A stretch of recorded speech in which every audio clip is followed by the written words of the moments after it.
আসসালামু আলাইকুম। বেগুন কেটে আছেন আর আপুরা ভাইয়ারা? আলহামদুলিল্লাহ ভালো আছি। যা ছোট্ট রান্নাঘরে লই আইছি আপনাদের লাই লুচি আর আলু ভাজি। এখন লুচি বানাবেন না বলি কাই করে লইয়ে কাই করে এখন কাই বেলিয়ে বেলা হয়ে যাব। তাহলে রুটি আর লুচি বেলা শেষ।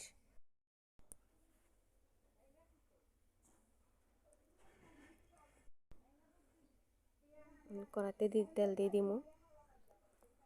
তেল গরম হবার অপেক্ষা করিয়ে তেল গরম হয়ে গেছে, লুচি দিয়ে দিছি।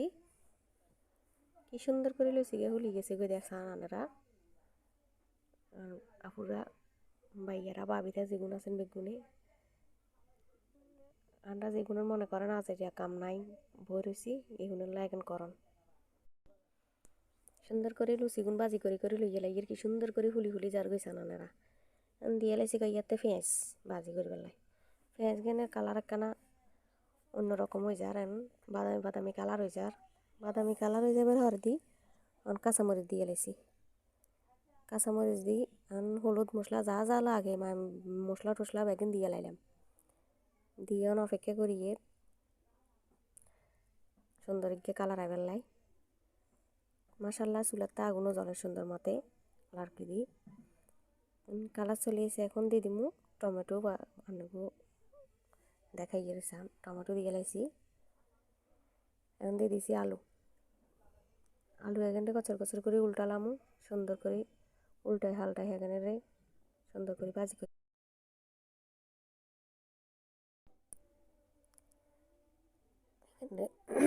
সুন্দর করে লাইলে ভাজি করিয়ে লাগিয়ে আসলে আলু ভাজির কালার আরও সুন্দর হয়েছে। কি সুন্দর কালার এসে সানানেরা মাশাল্লাহ মাশাল্লাহ। ফুল গাছও লাগালাইছি গ্রামে থাকলে যায় আর আপনারা দেখবেন যে বোতল কাঠি জগ জগ ভাঙ্গা ওই বাড়ি ভাঙ্গা ব্যাগ কিছুতে লাগালাম ফুল গাছ গিয়ে মাশাল্লাহ ফুল গাছও উড়ে যায়। শহরে কিন্তু টপ টপের তো লাগাইলে ফুল গাছগুলো উড়ে না। ধন্য হাতা দিয়ে ভাই লই লাগিয়ে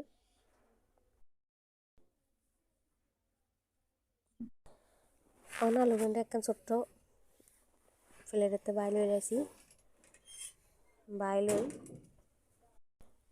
হিয়ানে লুচি রেখছি লগে দি নিজে খাই চাই গেলাম হওয়া দিচ্ছে না কিচ্ছু হয়েছে আর ধৈর্য ধরতে হারিয়ে না কারণ আলুর কালার দেখি লুচি ফুলা দেখি ধৈর্য ধরন যান না। মাশাল্লাহ মাশাল্লাহ সুন্দর হয়েছে বহুত সুন্দর হয়েছে। কেচ্ছা লাগছে কমেন্ট করে জানাইয়েন আপনারা।